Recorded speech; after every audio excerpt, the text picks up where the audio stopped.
नमस्कार शिक्षक बंधू भगिनींनो. तर आज आपण घड्याळ आणि वेळ अगदी सोप्या पद्धतीने पाहणार आहोत. तर बघा, ह्याच्यावरती 2-3 टाईप आहेत, टाईपचे क्वेश्चन ते आपण घेऊया. तर एक कॉलम दिला आहे. कॉलममध्ये आपल्याला एकदम सोप्या पद्धतीनं म्हणजे डाटा कव्हर होतो बघा. दोन्ही काटे एकावर एक येतात. घड्याळाच्या काट्याची स्थिती दिलेली आहे. एकावर एक असताना 1 तासात 1 वेळा होतो, 12 तासात 11 वेळा होतो, एकावर एक दोन्ही काटे आणि 24 तासात काय येतात 22 वेळा येतात. आता दोन्ही काटे 180 अंशाचा कोन करतात, म्हणजेच काय एका सरळ रेषेत असतात. तर 1 तासात 1 वेळा असतात, 12 तासात 11 वेळा असतात आणि 24 तासात काय असतात 22 वेळा असतात. आता दोन्ही काटे एकमेकांमध्ये 90 अंशाचा कोन म्हणजेच काटकोन किती वेळा करतात, तर 1 तासात 2 वेळा करतात, 12 तासात 22 वेळा करतात, 24 तासात 44 वेळा करतात. तर अशा पद्धतीनं एकमेकावर एक कधी येतात आणि सरळ रेषेत कधी असतात आणि 90 अंशाचा कोन किती वेळा करतात हे कव्हर झालेलं आहे. दर एका मिनिटाला मिनिट काटा 6 अंश पुढे सरकतो, तर तास काटा अर्धा अंशाने पुढे सरकतो. बघा, मिनिट काटा काय एका मिनिटाला 6 अंश म्हणजे मिनिटामधलं अंतर 6 अंशाचं आहे आणि तास काटा अर्ध्या अंशानं पुढे सरकतो आणि लगतच्या 2 अंकामध्ये 30 अंशाचा कोन होतो. म्हणजेच लगतच्या एका मिनिटामध्ये 6 अंशाचा कोन आणि 2 अंकामध्ये किती असतात 5 मिनिट असतात. तर 5 सक्क 30 अंशाचा कोन करतात. नंतर हे एक परस्पर रूपांतर सगळ्यांना माहीत आहे.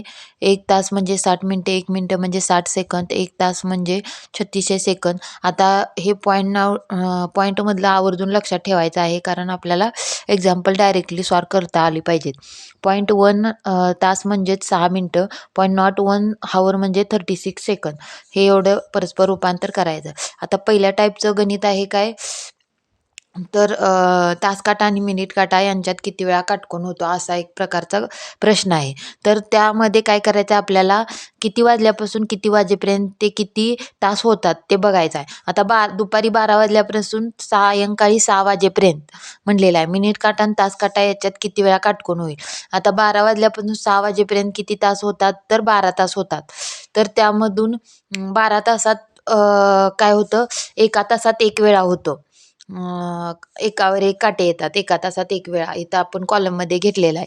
तर 3 वाजताची स्थिती वजा होणार आहे.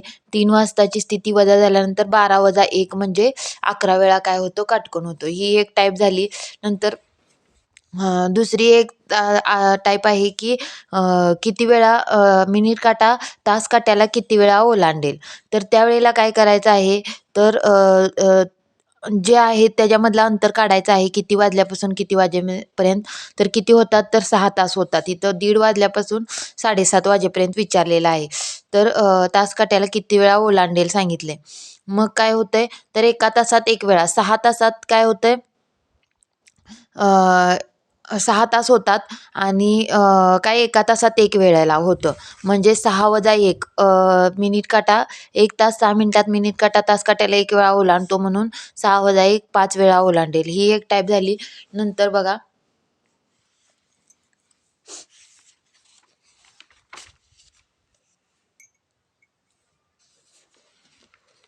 दुसऱ्या टाईपमध्ये आपल्याला काय सांगितलेलं आहे, अंतर मोजायचं आहे. आपण बघितलंच आहे, 1 मिनिटामध्ये अंतर 6 अंशाचा असतो, म्हणजेच मिनिट काटा 6 अंशांनी पुढे सरकतो.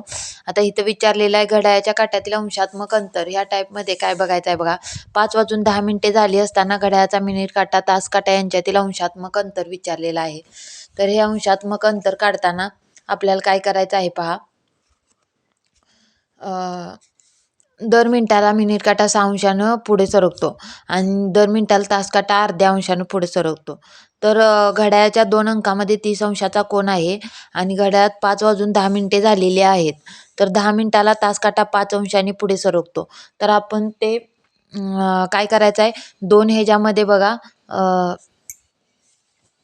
किती आहे अंतर, 2 ह्याच्यामध्ये अंतर आहे आपलं बघा. आता 5 वाजून 10 मिनिटे झाली असताना घड्याळाचा मिनिट काटा तास काटा यांच्यातील अंशात्मक अंतर काढायचं आहे.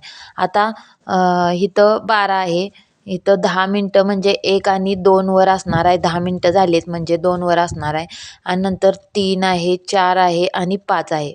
तर आता बघा, आपला काटा 5 हा हावर म्हणजे हा तास काटा काय असणार आहे 5च्या जरा पुढं जाणार आहे 1 मिनिटानंतर, कारण 10 मिनटं झालीत ना, 5 वाजून 2वर आहे आपला मिनिट काटा. तर आता ह्याच्यामधलं अंतर काय असतं, हे 2 अंकामधलं अंतर आपलं 30 अंशाचं असतं. तर 3 1 3, 3 2 6, 3 3 9, 90 अंश होणार आहे.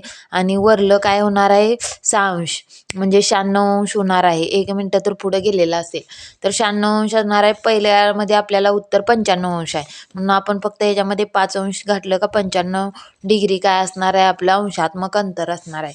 तर अशा पद्धतीनं आपण काय करायचं आहे, उत्तरापर्यंत जायचं आहे. नंतर आपल्याला परस्पर रूपांतरचा तर क्वेश्चन सगळ्यांना माहीतच आहे. फक्त आपला पॉईंटमधला खास लक्षात ठेवायचा आहे. 0.1 तास म्हणजे 6 मिनिटे, 0.01 तास म्हणजे 36 सेकंद आणि 0.1 मिनिट म्हणजे 6 सेकंद. तर ह्याच्यावर असा प्रश्न आहे, 4.32 तास हे तास मिनिटे सेकंदात कसे लिहाल? तर आता आपण हे 4 तास तर हाय असं असणार आहे. 0.3चं 0.1 तास म्हणजे 6 मिनिटे आहे. मग 0.3 तास म्हणजे काय असणार आहे, 18 मिनिटे असणार आहे. कारण 3 संग 18 आहे. 3 संग 18 याचा गुणाकार म्हणून 18 मिनिटे येणार. आता 0.02, आता हे पॉईंट काढून घ्यायचं आहे आपल्याला 0.3, तर म्हणजे 0.01 म्हणजे 36 सेकंद आहे. ह्याचं परस्पर रूपांतर आपण 0.02चं परस्पर रूपांतर कसं करायचं आहे, तर